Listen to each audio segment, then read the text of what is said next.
இங்கே 3 பேர் இருக்கக்கூடிய ஃப்ரெண்ட்ஸ் குரூப் ஒன்று இருக்கு. சின்ன வயசுல இருந்து ஒன்னா படிச்சதுனால ரொம்ப க்ளோஸா இருக்காங்க. கிரீன் கலர் ஷர்ட் போட்டிருக்க பேர் நிக், அந்த ஒயிட் கலர் பொண்ணு பேர் லீ, நம்ம ஹீரோவோட பேர் சைமன். இப்போ இந்த 3 பேர் சேர்ந்து ஹை ஸ்கூல் போறாங்க. அங்க புதுசா ஒரு பொண்ணு இவங்களோட குரூப்ல வந்து ஜாயின் பண்ணிக்கிறா. அந்த பொண்ணோட பேர் ஆபி. இந்த 4 பேர் சேர்ந்து ஹை ஸ்கூல்ல ஒரு கலக்குறாங்க. நம்ம ஹீரோவை பொறுத்த வரைக்கும் ரொம்பவுமே அன்பான ஒரு குடும்பம். அவனுக்கு தேவையானது அவன் கேட்கறதுக்கு முன்னாடியே வாங்கி கொடுக்கக்கூடிய ஒரு ஃபேமிலி. இப்படிப்பட்ட அம்மா அப்பா அப்புறம் ஃப்ரெண்ட்ஸ் எல்லாருமே கிடைச்சுமே நம்மளோட ஹீரோ இவங்க கிட்ட இருந்து எல்லாமே ஒரு ரகசியத்தை பாதுகாத்து வச்சிருக்கான். ஆக்சுவலா சைமன் ஒரு கே. பொண்ணுங்களெல்லாம் பார்க்கும்போது ஏற்படாத உணர்வு பசங்களை பார்க்கும்போது இவனுக்கு ஏற்படுது. இப்ப கூட பக்கத்து வீட்டுக்கு புதுசா ஒரு பையன் குடி வரான். அவனை பார்த்து சைட் அடிச்சிட்டு இருக்கான். சடனா அந்த இடத்துக்கு அவனோட அப்பா வேற இப்ப கம்ப்யூட்டர் நோன்ற மாதிரி ஆக்ஷனை போட்டுட்டு இருக்கான். அவனும் பையன் யாரையோ லவ் பண்றான் போல இருக்கு. அதனாலதான் இந்த மாதிரி தங்கிட்ட இருந்து எதையோ மறைக்கிறான் அப்படின்னு சொல்லிட்டு தப்பா நினைச்சுக்கிறாரு. அந்த மாதிரி ஏதாவது இருந்தா என்கிட்ட சொல்லுடான்னு சொல்ல, நீங்க வேற விஷயம் தெரியாமப்பா அப்படின்னு சொல்லிட்டு மனசுக்குள்ளேயே வந்து போயிடுறான். சைமனோட ஸ்கூல்ல சில பசங்க இந்த மாதிரி கேயா இருக்காங்க. அவங்க எல்லாம் பார்த்துட்டு கூட இருக்கக்கூடிய பசங்க ரொம்பவுமே கிண்டல் பண்ணி சிரிச்சிட்டு இருக்காங்க. இதெல்லாம் பார்த்துட்டு பையனுக்கு உள்ளுக்குள்ள அள்ளு கிளப்புது. ஃபியூச்சர்ல நம்மளும் இந்த மாதிரி தான் கேலி கிண்டலுக்கு ஆளாகணுமே சொல்லிட்டு ரொம்பவுமே பயந்து போயிடறான். இப்ப இவனோட இந்த ஃப்ரெண்ட் குரூப்ல இருக்கக்கூடிய ஆபின்ற பொண்ணு வந்து பசங்க மாதிரி ஹேர் கட் எல்லாம் பண்ணிட்டு இருப்பா. இதெல்லாம் பார்த்துட்டு அந்த ஸ்கூல்ல இருக்கக்கூடிய ஒரு அரைக்கிற்கே இந்த பொண்ணு ஒன் சைடா லவ் பண்ணிட்டு இருப்பான். ஆனா இவ்வளவு அவனை சுத்தமா கண்டுக்கவே மாட்டா.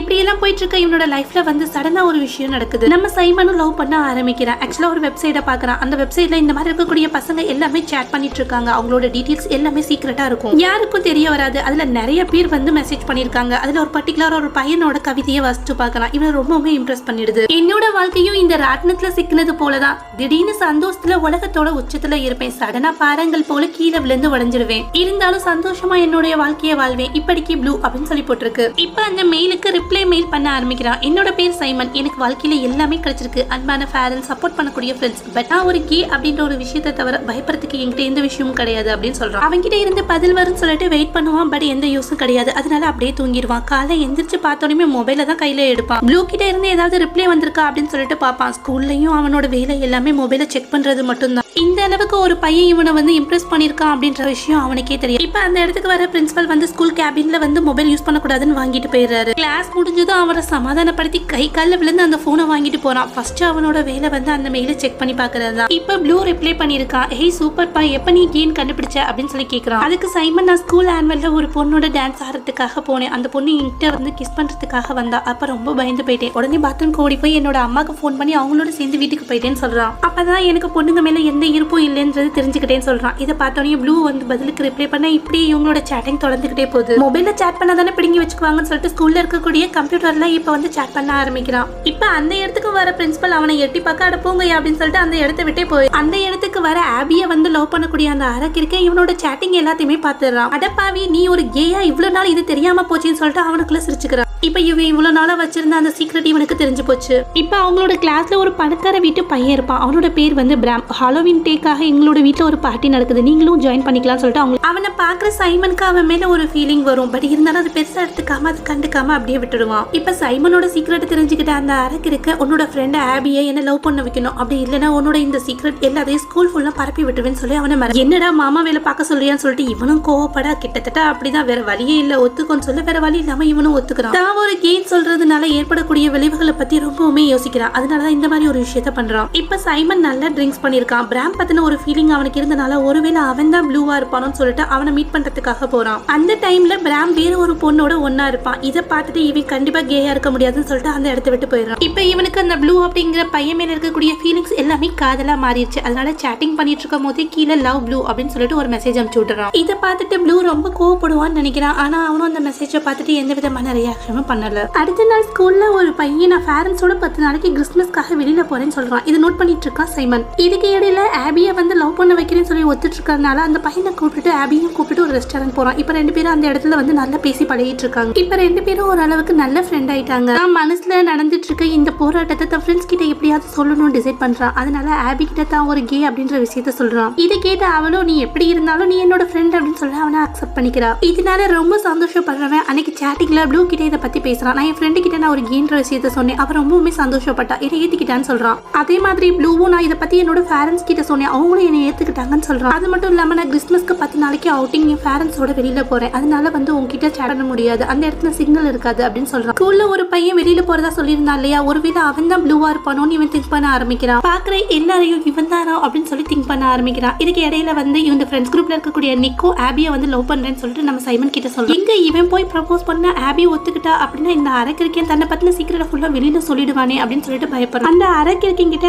ஆபியை வந்து சேர்த்து வைக்கிறேன்னு சொல்லிட்டு ப்ராமிஸ் பண்ணிருப்பா இல்லையா, அதனால இந்த ஃப்ரெண்ட்ஸ் குரூப்ல இன்னொரு பொண்ணு ஒயிட்டா இருப்பா. அந்த பொண்ணு கிட்ட போய் நீ ப்ரப்போஸ் பண்ணு, மேபி நம்ம சின்ன வயசுல இருந்து ஃப்ரெண்டா இருக்கனால அவ அக்செப்ட் பண்ணிக்கலாம்னு சொல்லிட்டு அப்படியே டைவர்ட் பண்ணி விட்டுறான் இவனை. அது மட்டும் இல்லாம ஆபி அந்த அரக்கிருக்கனை தான் லவ் பண்றான் அப்படின்னு சொல்லிட்டு அவனை வந்து முழுசா குழப்பி விட்டுறான். இந்த மாதிரி ஒரு சிச்சுவேஷன்ல ஃப்ரெண்ட்ஸ் எல்லாருமே சேர்ந்து ஒரு ஃபுட்பால் மேட்சுக்கு போறாங்க. அங்க வர அந்த அரக்கிருக்க ஆபியை ஒழுங்கு மரியாதையா என் கூட சேர்த்து வை, இல்லைன்னா உன்னோட ரகசியத்தை வெளியில சொல்லிடுவேன்னு சொல்லி மிரட்ட இப்ப ரொம்ப கோவமாயிடுது சைமனுக்கு. பொண்ணுங்களுக்கு ஏதாவது பெருசா பண்ணாதாட்ட பிடிக்கும், அதனால நீ ஏதாவது ட்ரை பண்ற அப்படின்னு சொல்லிட்டு போயிடுறான். இவனும் வேற வழி இல்லாம அந்த ஃபுட்பால் மேட்ச்ல எல்லாருக்கும் முன்னாடியும் அவ்வளவு ப்ரப்போஸ் பண்றான். இதெல்லாம் கொஞ்சமே எதிர்பார்க்காத அந்த பொண்ணு நான் உன் கூட ஃப்ரெண்டா தாண்டா பழகுறேன் அப்படின்னு சொல்லிட்டு அவனை நோஸ் கட் பண்ணிடுறா. இப்ப சோசியல் மீடியா ஃபுல்லாமே இவனோட போட்டோ தான் வைரல் ஆயிட்டு இருக்கு. இவனை கிண்டல் பண்ணி கலாச்சி தள்ளிட்டு இருக்காங்க. இதனால ரொம்பவுமே அப்செட் ஆகி போயிடுறான் அவன். சைமனுக்கு கிளாஸ்ல பார்த்தா அந்த பையன் தான் ப்ளூவா இருப்பான் அப்படின்ற நினைப்புல எங்க பார்த்தாலும் அவனோட முகமா தான் தெரிஞ்சிட்டு இருக்கு. இப்போ லீ சைமனுக்கு ஃபோன் பண்ணி உன்னை பத்தி சோசியல் மீடியால நிறைய நியூஸ் வந்துட்டு இருக்கு, உடனே பாருன்னு சொல்றான். இவனும் போய் செக் பண்ணி பார்க்கறான். ஆபி தன்னோட லவ் ஏத்துக்காது மட்டும் இல்லாம சோசியல் மீடியால எல்லாரும் தன்னை கிண்டல் பண்ணிட்டு இருக்கனால அந்த அரக்கிருக்க என்ன பண்ணுவான்னா சைமன் வந்து ப்ளூ கிட்ட சாட் பண்ண எல்லா மெசேஜையும் குரூப்ல போட்டு விட்டுருவான். இப்ப அந்த பேஜ்ல இருக்கக்கூடிய எல்லாரும் சைமனை சரமாரியா கலாச்சி தள்ள முதல் முறையா தன்னை பத்தின ரகசியத்தை தன் பேரண்ட்ஸ் கிட்ட சொல்றான். இதை கொஞ்சமும் அவங்க எதிர்பார்த்திருக்க மாட்டாங்க. அதனால ரொம்பவுமே கோவப்பட்டு அவங்க கிட்ட பேசாம போய் அடுத்ததான் இவனோட ஃப்ரெண்ட்ஸ்க்கு எல்லா விஷயமும் தெரிஞ்சு போச்சு. ஆபி அந்த அரக்கிருக்கிட்டையும் லீய வந்து நிக்கிட்டையும் கோர்த்து விட்டதை தெரிஞ்சுட்டு ரொம்பவுமே கோவப்படுறாங்க. நீ எல்லாம் ஒரு ஃப்ரெண்டா அப்படின்னு சொல்லிட்டு எங்க மூஞ்சிலேயே முடிக்காதுன்னு சொல்லிட்டு போய் ஸ்கூலுக்கு போறான். இவன் எதிர்பார்த்ததை விட அதிகமான விமர்சனங்கள் வர அதை அவனால தாங்கிக்கவே முடியல. எப்பயுமே ஃப்ரெண்ட்ஸோட சேர்ந்து ஒரு குரூப்பா கலகலப்பா இருப்பான். ஆனா இப்ப ரொம்பவுமே சோகமா. இப்ப சாப்பிடறதுக்காக போறான், தனியா உட்காந்துருக்கான். இப்ப ரெண்டு பசங்க வந்து கே பத்தின ஜோக்க சொல்லி இவனை வந்து கடுப்பேத்திட்டு இருக்காங்க. சண்டை போறதுக்காக போறான். ஆனா அந்த இடத்துக்கு வர வேற ஒரு பொண்ணு அவங்கள நல்லா திட்டி விட்டுறா. இதெல்லாம் இந்த பையனோட தப்பு கிடையாது, இவனும் நம்மள மாதிரி ஒரு பையன் தானே, இவங்கிட்ட என்ன குறைய கண்டுபிடிச்சிங்கன்னு சொல்லிட்டு அந்த பொண்ணு சரமாரியா கேள்வி கேட்டு கொன்னுறா இங்க இருக்கக்கூடிய எல்லாத்தையும். சைமன் ரொம்ப அழுதுகிட்டே அந்த இடத்த விட்டு வெளியில வரான். இப்ப அந்த அரக்கருக்கு சைமன் கிட்ட வந்து சமாதானப்படுத்துறான், என்ன மன்னிச்சிடுறா, என்னதான் இது ஃபுல்லாமே நடந்துச்சுன்னு. எனக்காவது இந்த விஷயம் வெளியில வந்திருக்கும், ஆனா இந்த அளவுக்கு வந்து ஃபோர்ஸா வரணும்னு அவசியம் இல்லை, எல்லாத்துக்கிட்டையும் நான் கொஞ்சம் கொஞ்சமா எடுத்து சொல்லி புரிய வச்சிருப்பேன் அப்படின்னு சொல்லிட்டு ரொம்ப அவன் மேல கோவப்பட்டுட்டு அந்த இடத்த விட்டு போயிடுறான். எல்லா பக்கமும் அடியா விழுந்துட்டு இருக்கு. இவனுக்கு இருக்க ஆறுதல் எல்லாமே இவன் லவ் பண்ணக்கூடிய அந்த ப்ளூ மட்டும் தான். ஆனா அவனுள்ள உன்னை பத்தின எல்லா விஷயங்களும் தெரிஞ்சு போச்சு. இனியும் நான் உன் கூட சாட் பண்ணிட்டு இருந்தேன் அப்படின்னா என்ன பத்தியும் எல்லாத்துக்கும் தெரிய ஆரம்பிச்சிடும். அதனால நம்மளோட பேச்சை இதோட முடிச்சுக்கலாம் அப்படின்னு சொல்லி மெசேஜ் அனுப்புறான். இதனால உச்சக்கட்ட டிப்ரெஷனுக்கு போயிடுறான் சைமன். ரொம்ப அழுக ஆரம்பிச்சிடும். ப்ளூ கிட்ட இதை பத்தி பேசி அவனை சமாதானப்படுத்தணும்னு நினைக்கிறான். அடுத்த நாள் ஸ்கூலுக்கு போறான். இவன் ஒரு பையனை வந்து ப்ளூ நினைச்சிட்டு இருப்பான். அவன்கிட்ட போய் நீ தான் ப்ளூவான்னு கேட்கிறான். ஆனா அவனா ப்ளூவா அப்படின்னா யாரு அப்படின்னு சொல்லி கேட்க அப்ப இவனும் இல்ல அப்படின்னு சொல்லிட்டு முடிவு பண்ணிடுறான். இப்ப அடுத்ததான் நம்ம என்ன செய்யணும்னு யோசிக்கிறான். முதல்ல தன்னோட பேரண்ட்ஸ் கிட்ட போறான். இதுல என்னோட தப்பு என்னமா இருக்கு, நான் ஏதாவது தப்பு பண்ணிட்டேன்னு சொல்லி அவங்க அம்மா கிட்ட அழுக ஆரம்பிக்கிறான். ஆனா அவங்களோ உன்னோட தப்பு இதுல எதுவுமே இல்ல, நாங்க தான் உன்னை கேர் பண்ணி பாத்துருக்கணும்னு சொல்ல பேரண்ட்ஸ் ரெண்டு பேருமே தன்னோட நல்ல பையனை வந்து கட்டி பிடிச்சு அவனை சமாதானப்படுத்த ஆரம்பிக்கிறாங்க. அவனை ஏத்துக்கவும் செஞ்சு இப்ப லீ கிட்ட போய் சமாதானப்படுத்துறான். என்ன தயவு செஞ்சு மன்னிச்சிடு, அவன் வந்து என்னோட ரகசியத்தை வெளியில சொல்லிடுவேன்னு சொன்னனால தான் இந்த மாதிரி எல்லாம் பண்ணேன்னு சொல்லிட்டு அவளை சமாதானப்படுத்த ஃப்ரெண்டை மன்னிக்காத ஃப்ரெண்ட்ஸ் எங்க இருக்காங்க, அதனால அவளும் அவனை ஏத்துக்கிறா. இப்ப இவனை கலாச்சி தள்ளின எல்லாத்துக்கும் அந்த பேஜ்ல போய் பதில் எழுத ஆரம்பிக்கிறான். என்னோட பேரு சைமன், என்னை பத்தி நீங்க கேள்விப்பட்ட எல்லா விஷயமும் உண்மைதான். ஒரு கே, இதை பத்தி இவ்வளவு நாள் சொல்லாம ரொம்பவுமே பயந்துட்டு இருந்தேன். இதுக்கெல்லாம் காரணம் இந்த உலகம் என்னை ஏத்துக்குமா அப்படின்ற பயம் தான். ஆனா இப்பதான் புரியுது, என்னை ஏத்துக்காத இந்த உலகத்துல இருக்கக்கூடியவங்களுக்காக நான் ஏன் பொய்யா வாழணும் அப்படின்றது. அது மட்டும் இல்லாம இந்த உலகத்துல என்னை ஏத்துக்கிட்டு என்ன லவ் பண்ணக்கூடிய நிறைய பேர் இருக்காங்க, அவங்களுக்காக வாழ்றதுதான் உண்மையான வாழ்க்கை. என்னுடைய வாழ்க்கை. மத்தவங்களோட விமர்சனங்களுக்கு பயந்து வாழக்கூடிய அந்த பொய்யான வாழ்க்கையை இனி நான் வாழ போறது கிடையாது.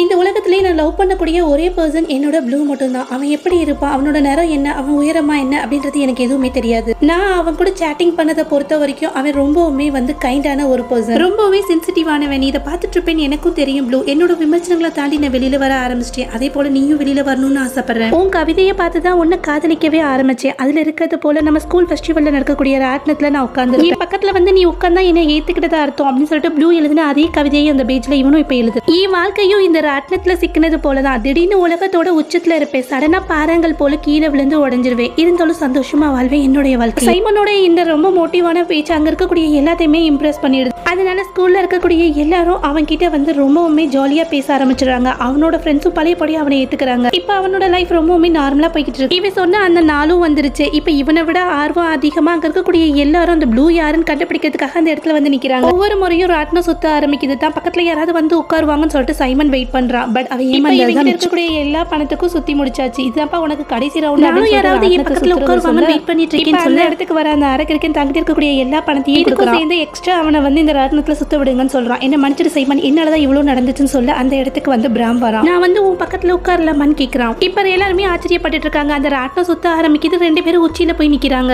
நீதான் ப்ளூ அப்படின்னு சொல்லி சைமன் கேட்க ஆமான்னு சொல்றான். ஆனா அன்னைக்கு உன்னோட வீட்டுல வேற ஒரு பொண்ணோட நீ இருந்தீங்கன்னு சொல்லி கேட்க நீ தப்பா புரிஞ்சுக்கிட்டேன்னு சொல்றான். நான் தான் ப்ளூ அப்படின்னு சொல்லி தெரிஞ்சனால நீ எதுவும் டிசப்பாயிண்ட் ஆயிட்டியா, என்னை பத்தி ஏதாவது பெரிய கனவு கண்டு வச்சிருந்தியான்னு சொல்லி கேட்கறான். அந்த மாதிரி எதுவும் இல்லைன்னு சொல்லிட்டு இப்ப 2 பேரும் கிஸ் பண்ணிக்க 2 காதலர்களும் ஒன்னா சேர்ந்தாச்சு. இந்த காதல் ரொம்பவுமே வித்தியாசமானது. எப்ப யார் மேல ஏற்படும் அப்படின்றத நம்மளால சொல்லவே முடியாது. உங்களோட காதல் எல்லா விதத்திலையும் விமர்சனங்களை ஏற்படுத்தினாலும் முகம் சுளிக்க வச்சாலுமே காதல் காதல் தான். காதலிக்கிறதும் காதலிக்கப்படுறதுமே ஒரு சந்தோஷமான விஷயம் தான். இப்ப ஃப்ரெண்ட்ஸ் எல்லாருமே சந்தோஷமாயிட்டாங்க. சைமனும் சந்தோஷமா இருக்கான். கண்டிப்பா இந்த வீடியோ உங்களுக்கு பிடிச்சிருக்கும். மறக்காம நம்மளுடைய சேனலுக்கு சப்ஸ்கிரைப் பண்ணுங்க. தேங்க்யூ.